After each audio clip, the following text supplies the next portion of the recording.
ॐ सोमनाथाय नमः। ॐ मल्लिकार्जुनाय नमः। ॐ महाकालेश्वराय नमः। ॐ ओंकारेश्वराय नमः। ॐ वैद्यनाथाय नमः।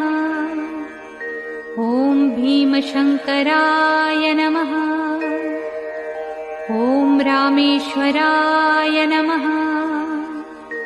ॐ नागेश्वराय नमः। ॐ विश्वेश्वराय नमः। ॐ त्र्यंबकेश्वराय नमः।